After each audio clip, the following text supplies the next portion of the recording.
Hello, and welcome to the Kino Corner. Today, I've got a choice for you to make.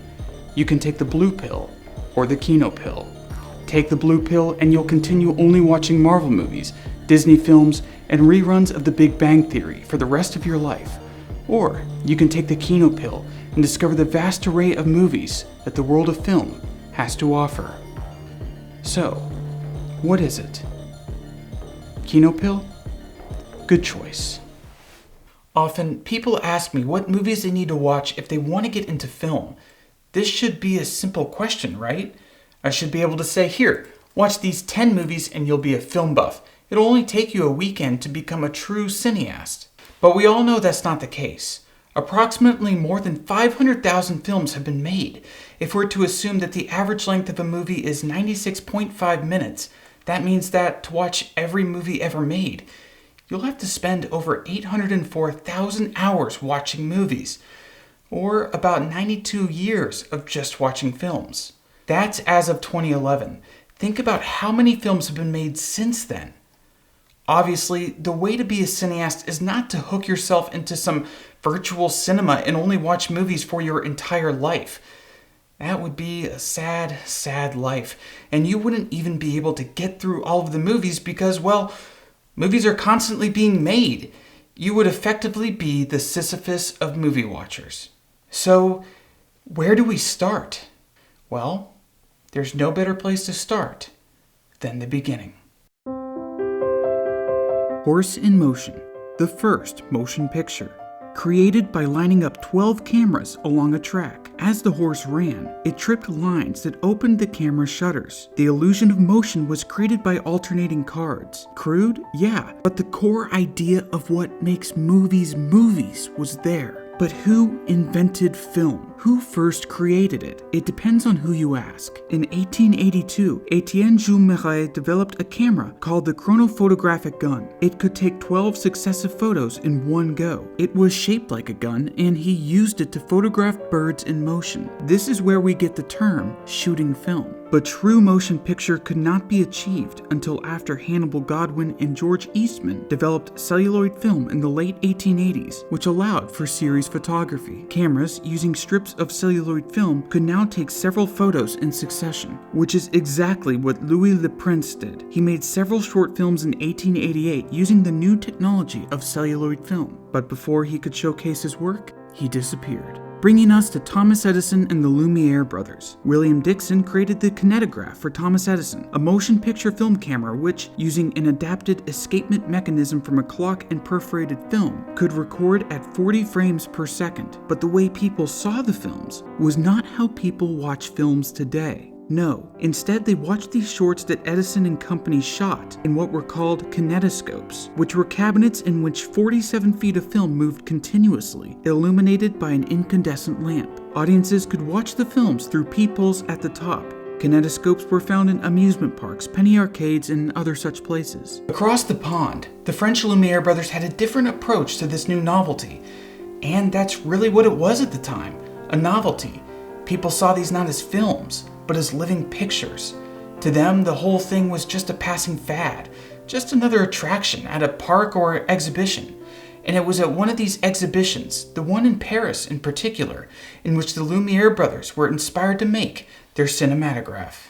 Their camera differed greatly from Edison's. It was less than 20 pounds, contrasting to the kinetograph's 1,000 pounds. It was hand-cranked, shot at 16 frames per second, and it functioned not only as a camera, but as a printer and as a projector. The projector aspect of it would push film out of the confines of the kinetoscope boxes and onto the silver screen. No longer would people have to look into peepholes to watch the films. At that moment, the films transformed from small attractions to being larger than life. The Lumiere brothers famously scared an entire audience with their short documentary Train Pulling into a Station. The audience thought that the train was actually going to hit them. People weren't used to movies back then, understandably. But short documentaries like Train Pulling into a Station were the Lumiere brothers' specialty. Their camera's lightweight design allowed them to capture real life. You might have seen some of their films, like Workers Leaving the Lumiere Factory. But Edison, and Americans in general, don't like to be technologically behind, especially if it's concerning the French. So Edison had his own projector made, the Vitascope. Now that the big screen was now the American standard, the big screen is where the movies would stay. Which brings us to... Around the turn of the century, films changed from being living pictures to pieces of art that told stories, that contained narratives. One of the earliest filmmakers who not only used films to tell stories, but to also transport audiences to new fantastical worlds was Georges Méliès. His film, A Trip to the Moon, was the first film to gain international distribution. His films were heavy with special effects, and some of his films were in color, but not because he used color film. No, he and his technicians would hand paint each frame of his films. Films eventually grew longer than single reels and employed editing, but for the most part they would still be considered shorts by today's standards. The Great Train Robbery, which released in 1903, was the first major Western to release in cinemas, and set the basic structure for Western movies to come, as well as leave a lot of room for improvement. It also featured what could quite possibly be the first movie trailer ever made, although it's disputed, but it was made up of a single shot of an old cowboy who shot a pistol right into the camera multiple times. But as the popularity of this new art form grew, so did the art. Films got bigger, longer, and more cut, editing was improving, and people became more cinematically literate. Films were taking the place of theater and appealing to middle and upper classes. With more elite appeal came bigger budgets, more complex narratives, and longer runtimes. Soon enough, feature films would take the world by storm. And what better film to serve as a landmark in film history than D.W. Griffith's Birth of a Nation, an epic about the Civil War and about how a small southern town is saved from... by a gang of heroic...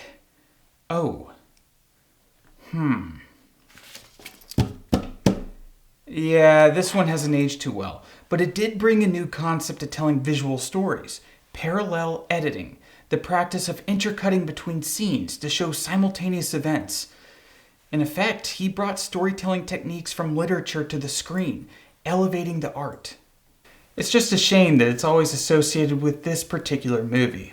But let's not dwell on Birth of a Nation too much, shall we? The silent era saw the rise of comedy legends Harold Lloyd, Buster Keaton, and last but certainly not least, Charlie Chaplin. All three employed incredible stunt work, masterful gags, and mature storytelling. Three films I recommend by this trio of camera tricksters are Safety Last, Sherlock Jr., and City Lights, which admittedly released after the advent of sound, but Chaplin stuck to the silent genre longer than most. However, as with all art forms, with the growing popularity of moving pictures came a sort of moral panic.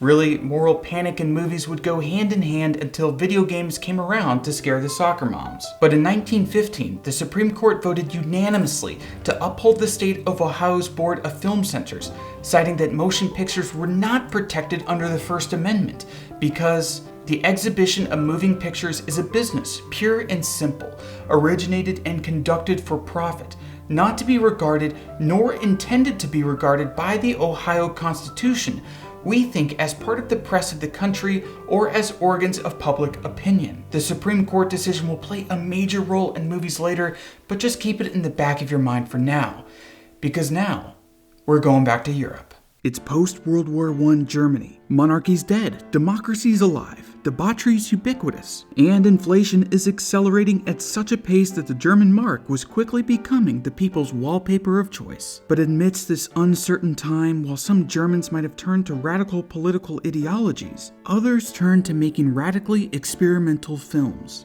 Enter German Expressionism, a movement in German cinema characterized by gothic narratives, moody lighting, expressive makeup, and jagged, weirdly proportioned sets. Some greats from this movement include The Cabinet of Dr. Caligari, Nosferatu, Metropolis, and The Blue Angel. Prominent directors who arose from this movement were Joseph von Sternberg, Fritz Lang, and F.W. Murnau. Directors who might have been German, but who would flee Germany to work in the Hollywood studio system in the late 20s and 30s for obvious reasons. Before we head to the burgeoning USSR, let's take a small stop in Denmark, where Carl Theodor Dreyer was busy making a film career out of utter masterpieces. His film from the silent era that everyone should watch is The Passion of Joan of Arc. If you haven't seen it, then you're doing yourself a disservice. Okay, Russia time. So, as most of you probably know, the Tsar was gone, the Romanovs were removed, as in killed. The Reds beat the Whites, and Lenin was now the leader. Lenin understood the appeal of cinema, how it was an art form for the proletariat, and in that,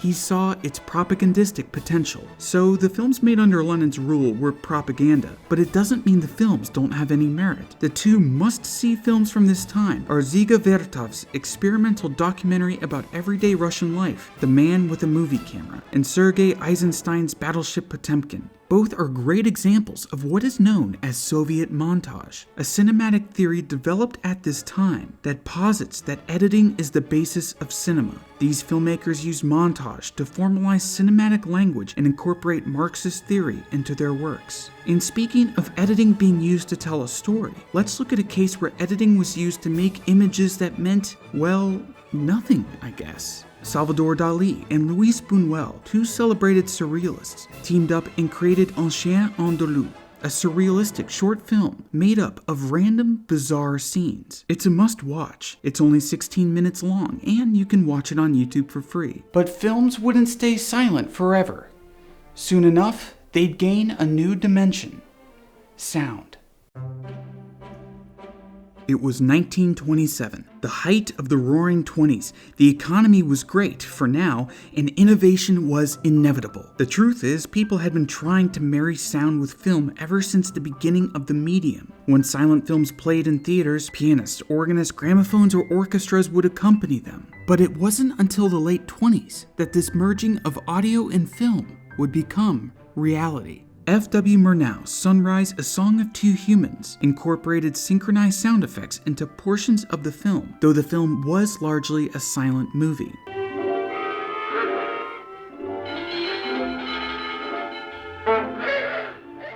But the jazz singer would be the first true talkie. In truth, there were only a handful of scenes with synchronized dialogue, but the film was still game-changing. Wait a minute.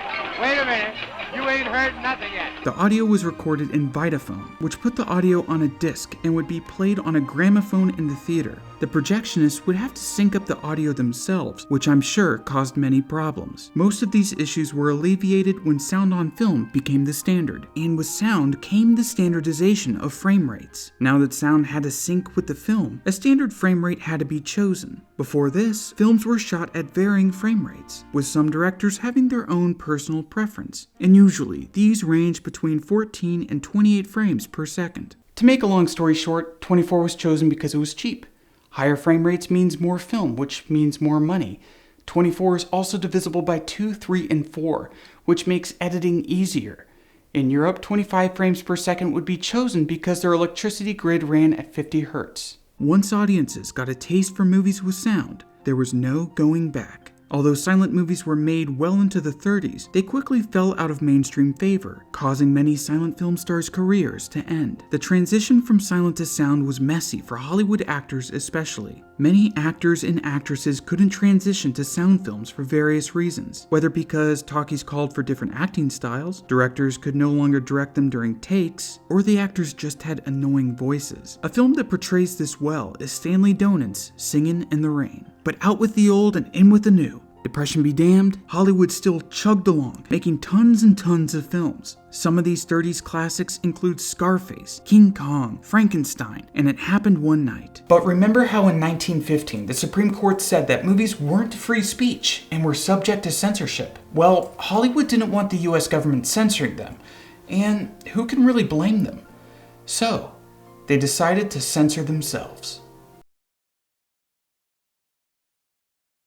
There was an uproar about the lewd and lascivious nature of movies. These films, which starred degenerate actors who were constantly caught in scandals, were corrupting the youth and destroying American society. Hollywood had two major problems. One, they didn't want the government cracking down on them. And two, they needed to improve their public image if they wanted business to stay good. Enter William Hayes, politician, postmaster general, and, most importantly, chairman of the Motion Picture Producers and Distributors of America. It was up to him to make sure that movies would not taint the mind of innocent Americans. So a list of moral guidelines were made, which included don'ts and be carefuls. Some of the don'ts were no profanity, no nudity, no ridicule of the clergy, no childbirth scenes, and no miscegenation. The be carefuls were subjects that would be judged on a case-by-case basis. If the censors declared that the portrayal of these subjects weren't vulgar and in fact in good taste, then the movies were good to go.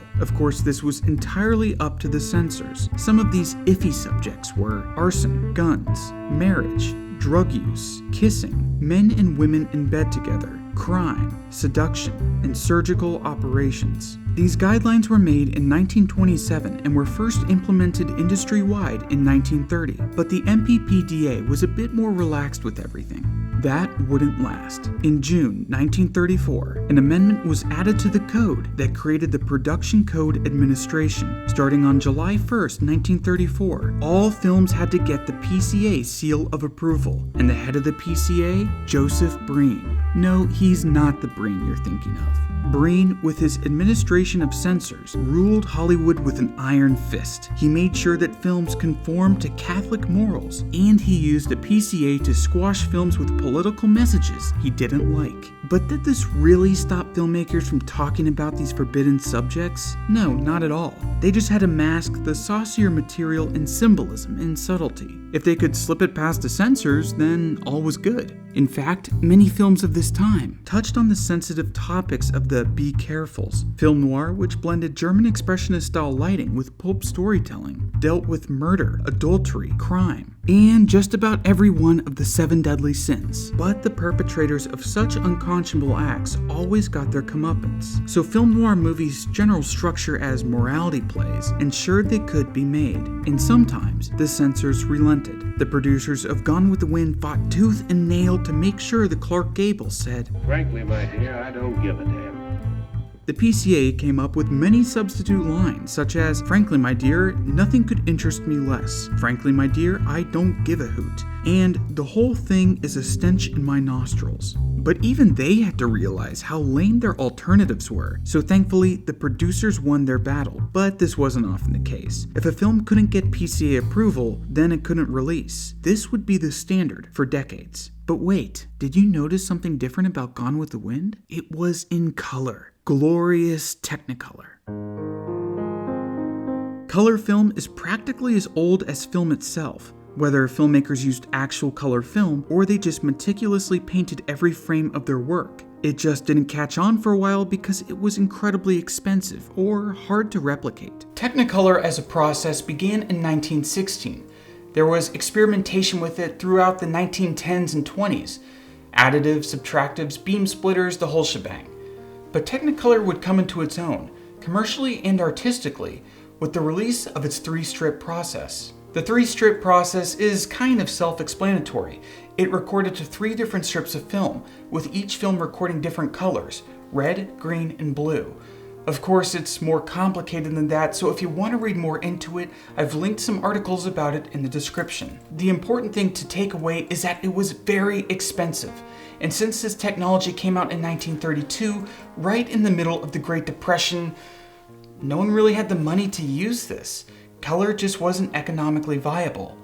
Well, not until it was profitable. And let's see what some Technicolor films from the 30s were. A Star is Born, Snow White and the 7 Dwarfs, Gone with the Wind, and The Wizard of Oz. Yep, I'd say it was profitable. But the difference between color and black and white was not the same as the difference between silent and sound. Audiences weren't sick of black and white films after experiencing color. They were still fine with black and white. So color photography was reserved for some bigger budget productions, and everything else remained black and white. Since Technicolor was a new and intensive process, shooting a film in Technicolor meant having to hire color specialists and blasting the sets with light. Seriously, the film had an ASA of 5. That's like it can't read light at all. The only way for the film to pick up anything was to absolutely blind everyone on set. Because of how difficult Technicolor was to work with, studios had to hire Technicolor-approved cinematographers when they wanted to shoot a film in color. The most notable Technicolor-approved DP was Jack Cardiff, who often collaborated with Michael Powell and Emmerich Pressburger, and together they made some Technicolor classics such as A Matter of Life and Death, Black Narcissus, and The Red Shoes.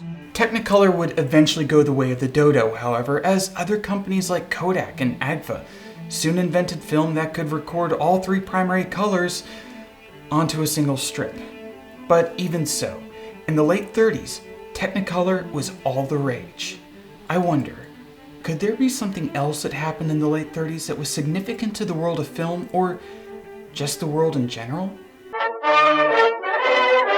Look, there are a million videos about World War II on YouTube, and God knows Spielberg and Hanks have made careers out of making movies based on this time of great human loss. So instead of a history lesson in this case, I'll just share my top 10 movies about World War II, in no particular order. The Longest Day, Saving Private Ryan, The Thin Red Line, Ivan's Childhood, The Pianist, Night and Fog, To Be or Not to Be, Army of Shadows, Le Silence de la Mer, Come and See. Once Hollywood was done fighting the Germans, Italians, and Japanese, and yes, believe it or not, Hollywood stars did fight in the war, and many more helped make propaganda films to encourage America's youth to fight. Well, after all of that, there were new enemies at home that Hollywood would have to face. Enemies that would grow stronger by the day. Enemies that would threaten to destroy Hollywood's foundation. Television, the government, and communism. But let's start with TV. Chances are you've got a TV, or maybe your parents have a TV, or two TVs, or even more than two TVs. They're ubiquitous today. But television was a budding technology in the 40s, but it would soon completely blow up, and by the end of the 1950s, there was practically a TV in every middle-class American home. On TV, audiences could watch news, sitcoms, cartoons, and just about anything that they wanted to see. Things audiences would normally see in the cinemas. Back then, when you went to the movie theater, you'd watch some newsreels, cartoons, possibly some shorts, an A movie and a B movie. But now, TVs were making it so that you could watch a lot of this stuff at home. So what were the studios gonna do? They needed to give audiences a reason to see movies in the cinema. They needed to give audiences a reason to give them, the studios, more money. And what could people experience in the cinema that they couldn't experience on TV? Color and widescreen. Back then, not now obviously. Let's take a look at some of the different kinds of widescreens. Paramount's in-house variant was VistaVision, and the idea behind VistaVision was, why don't we take the film and turn it on its side? The film ran horizontally rather than vertically, and so each frame was 8 perforations long, as opposed to the standard 35mm 4-perf frame. Of course, this meant that twice as much film was consumed in the same amount of time. So it wasn't exactly a cheap alternative, but it was still used in a lot of movies, including White Christmas and the 10 Commandments. But it wasn't used that often past the 1950s, except in special effects work. Cinerama was even bigger and more expensive than VistaVision. Instead of using one camera to achieve widescreen, Cinerama used three cameras side by side, each recording 4-perf 35mm film. Combine the 3 images and you get ultra widescreen. But that also meant that cinemas had to use 3 projectors on a curved screen in order to show the Cinerama shot movies. It just wasn't doable on a mass scale. So Cinerama was ditched in favor of 65 and 70mm film, which just required the use of one 70mm projector. Or, in many cases, movies shot in 65mm were printed onto 35mm to show in regular cinemas. And I know we're skipping ahead a little bit, but while we're on the topic, IMAX is basically the marriage of 65mm and VistaVision. 65mm film runs horizontally through IMAX cameras, utilizing 3 times more film in each frame than standard vertically run 65mm. That also means that an IMAX image is 9 times larger than a normal 35mm image. But far and away, the most successful widescreen experiment of the 50s was CinemaScope,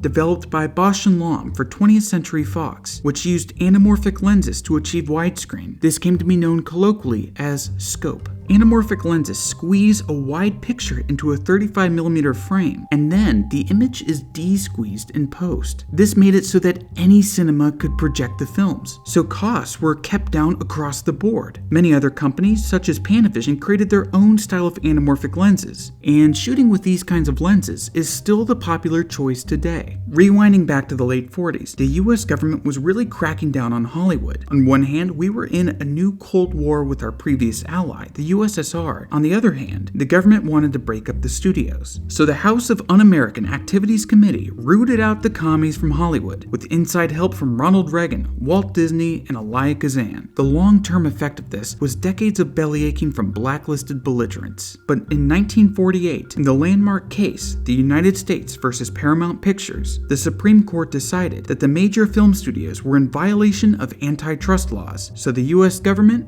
broke them up. Before this, studios were vertically integrated. They kept everything in-house. The sets, the costumes, the props, the crew, the directors, heck, even the actors were contracted to studios. But that was all fine and dandy in the eyes of daddy government.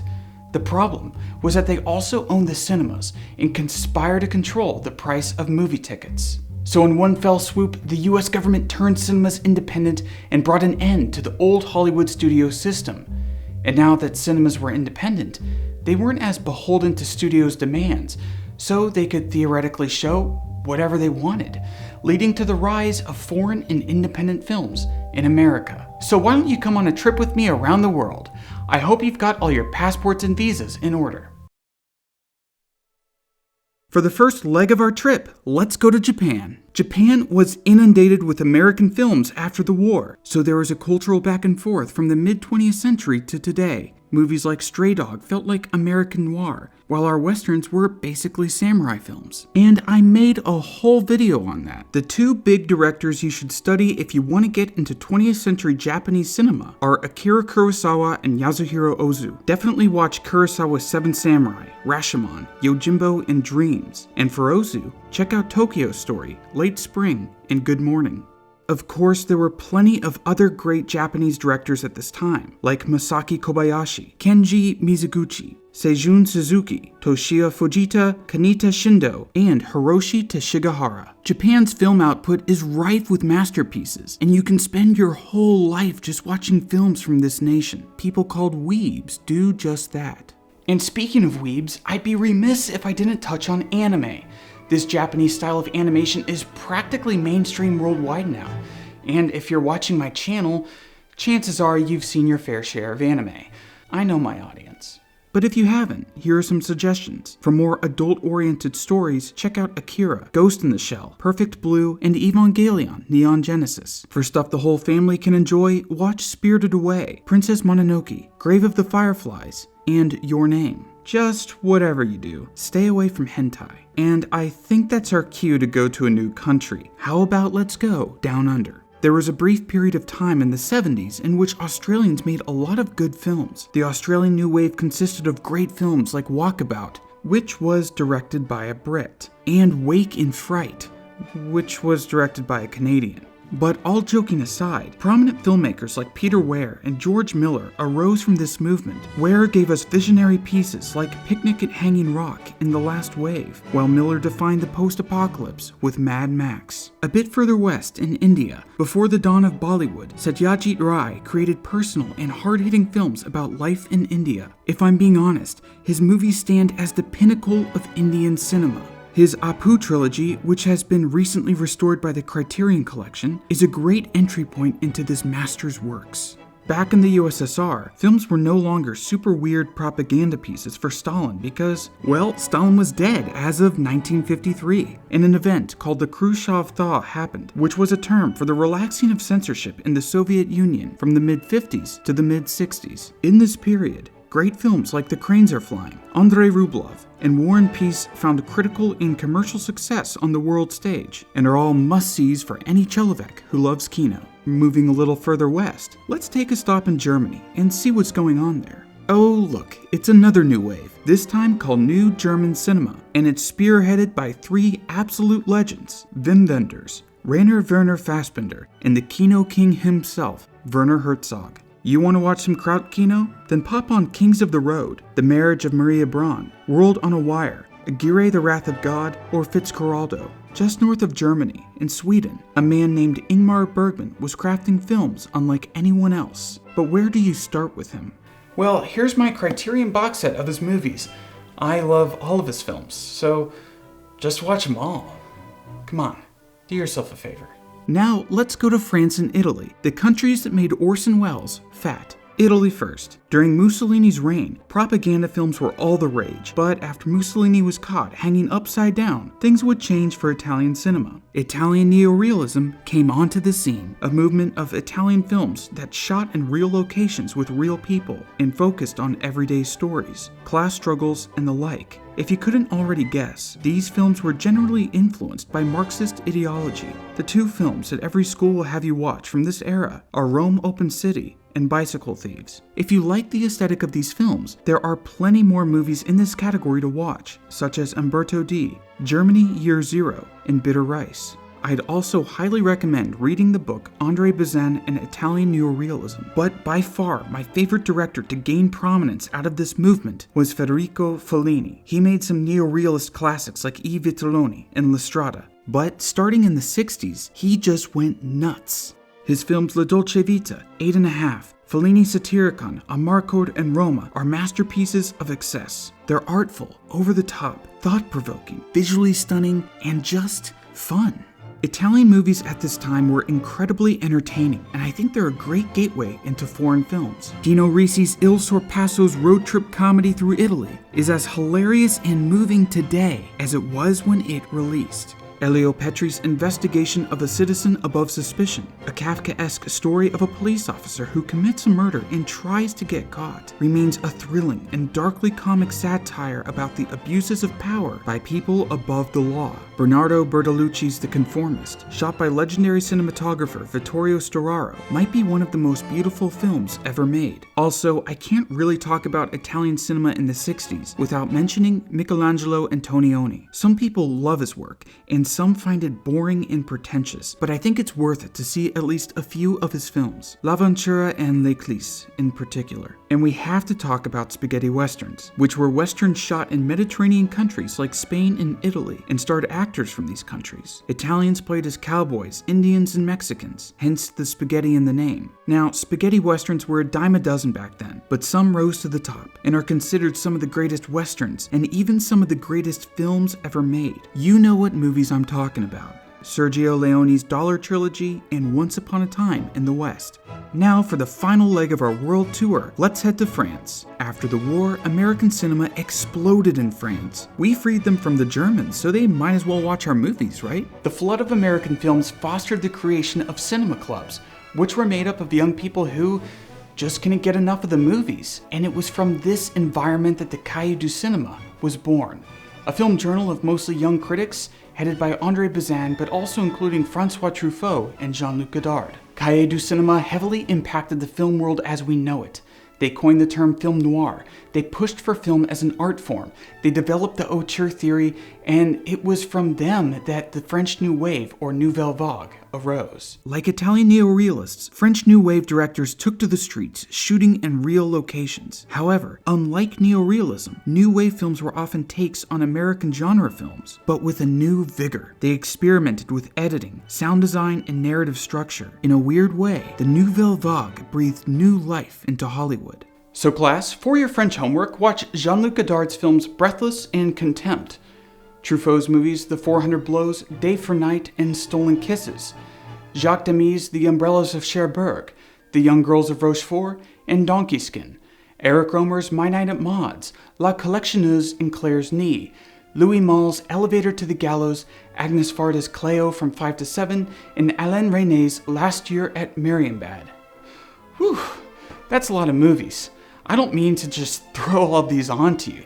Take your sweet time in watching them, but I've got some bad news for you. There were plenty more French films being made at this time that are must-sees for any cinephile. Before the French New Wave was even a thought, French cinema was going strong. As we talked about earlier, cinema was basically invented in France. So before the world knew French directors to be raucous young filmmakers who climbed the curtains at Cannes to prevent movies from being shown, yes, that did happen. French movies and movie makers were still held in high regard. Jean Renoir, the son of painter Pierre-Auguste Renoir, found acclaim with Le Grand Illusion, The Rules of the Game, and The River. There was also Robert Bresson. I've made a whole video on Bresson and why he's pretty much my favorite director, so check that out. but if you don't have an extra half hour to spare, just watch O Hazard Balthazar. But if you want some action, or if you like films like Drive, if you're watching me, you've probably got a Scorpion jacket. Then you have to study the works of Melville, whose films Le Samurai, Le Cercle Rouge, and Bob le Flambeur were a perfect mix of class and suspense. But if it's comedy and slapstick you want, you can't get any better than Jacques Tati. He might have been a clown, a goofball, or a screwhead, but his vision was astounding. I don't know what I like better about his films, his well-constructed gags, or his incredible world building. His film Playtime is, by all accounts, next level. And lastly, remember Buñuel? He made that weird short film in the 20s? Well, he made his best films in France in the 60s and 70s. He mixed surrealism with actual narratives, which would inspire the likes of David Lynch and Richard Linklater. And his movies The Discreet Charm of the Bourgeoisie and Belle de Jour contain sequences and images that live in my head rent-free. Well, that's all for the world tour, folks. Hope you've got a lot of stamps in your passport and learned a lot about other cultures, because now we're going back home to the US of A. Back home in America, independent cinema saw a surge in popularity thanks to the fall of the studio system, the rise of film schools, and the explosion of the post-World War II economy. John Cassavetes, Stanley Kubrick, and Orson Welles were making independent movies in the 50s, but they'd soon have an army of renegade filmmakers join their ranks. Another major change that facilitated the creation of new independent voices was the overturning of the 1915 Supreme Court case that said that movies aren't free speech in 1952, and the dissolution of the Hays Code throughout the 50s and 60s. The times were changing, and so the production code became looser and looser until it was abandoned and replaced with the MPAA system in 1968. Initially, there were 4 ratings: G, which stood for general audiences, M, standing for mature audiences, though this would be changed to PG. R, restricted. Kids 16 and under needed to be accompanied by an adult to see these films. And X meant that there was no admittance for children under 16. X would later be changed to NC-17 in 1990 because of its eventual association with pornographic content. And fun fact, the first X-rated movie to win Best Picture was John Schlesinger's Midnight Cowboy. You might know it as the film where Dustin Hoffman says, "Hey, I'm walking here! I'm walking here!" New Hollywood. The young gatecrashers of the late 60s and 70s weren't just a new wave of art film directors. They were the new establishment in the making, and the film that kicked it all off was Dennis Hopper's Easy Rider, a countercultural road trip movie that captured the zeitgeist of the 60s and presented a wild and pessimistic view of American society. It was an astounding hit, with critics and with audiences. Studios saw that there was a market for movies made by young voices, so they made sure that young voices were heard. There was even a program where young directors were given $1 million to make any movie they wanted to make, which did result in some very weird films, like Hopper's The Last Movie. A lot of the new Hollywood films had relatively lower budgets than the studio films of old, but it's my opinion that their lower budgets made the films better. With the case of BBS, an independent studio at the time, directors had tight budgets, sure, but the tight budgets ensured that they retained full creative control. This company alone gave us Easy Rider, 5 Easy Pieces, The King of Marvin Gardens, and The Last Picture Show. But as their popularity grew, so did their budgets. And why shouldn't they? Not to say that Coppola had small budgets, but his Godfather movies absolutely dominated. This new wave was here to stay, and these films were drawing tons and tons of people to the cinemas. Lines would go all the way around the block. People were actually going out in droves to watch Scorsese's films, instead of just watching the first 20 minutes of his movies on Netflix. It was an explosion of new talent that just couldn't be stopped. Until it was. After the success of The Deer Hunter, United Artists gave Michael Cimino carte blanche to make whatever movie he wanted. It didn't matter what his new film was going to be, because it was sure to be a hit. It wasn't. It would be an understatement to call his film, Heaven's Gate, bloated. It was over budget and over long. Running at just under 4 hours in length, most cinemas could only show 2 screenings of it per day, so it would be hard to recoup the $44 million budget, the equivalent of about $139 million today. Pair the length of the film with the tepid critical reception, and people just didn't see the appeal of seeing the movie, so it bombed. And when it bombed, it destroyed United Artists. And with that, the party was over.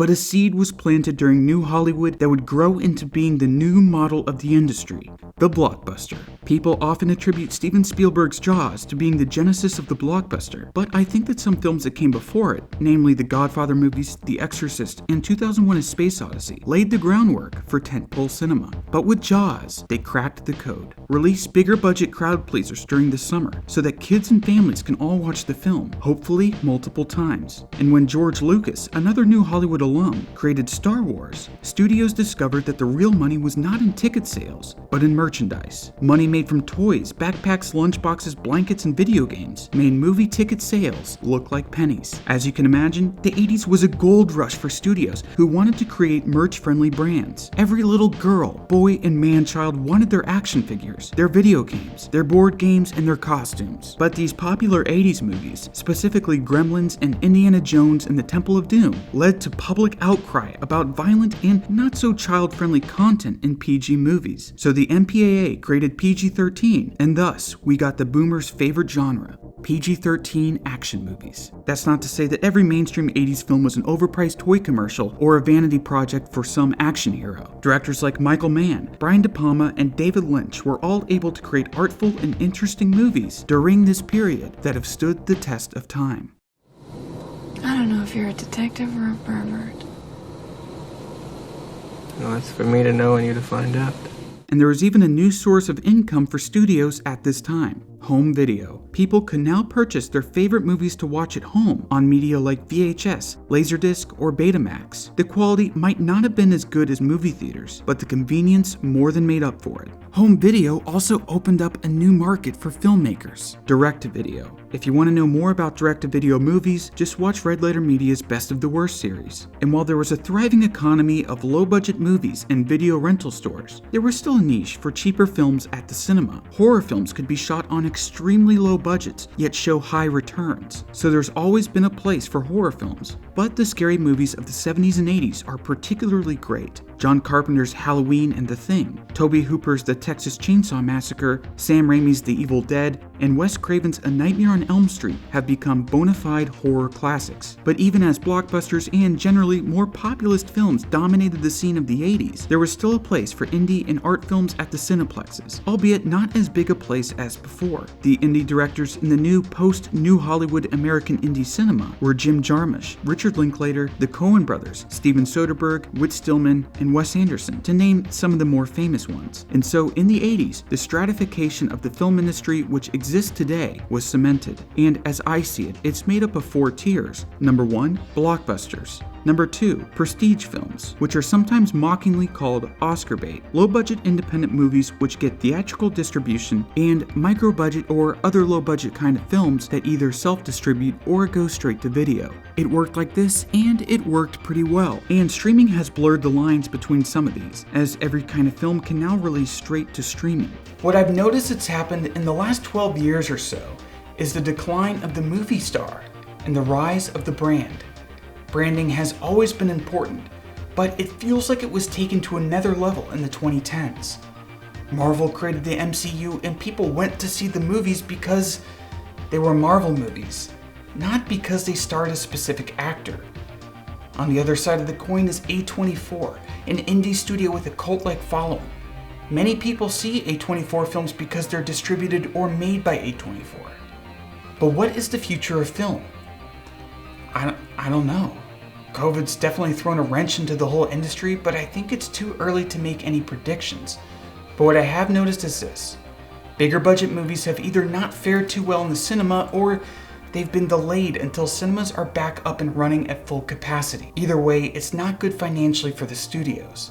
The movies that have done well are the films that could afford to go straight to VOD or streaming.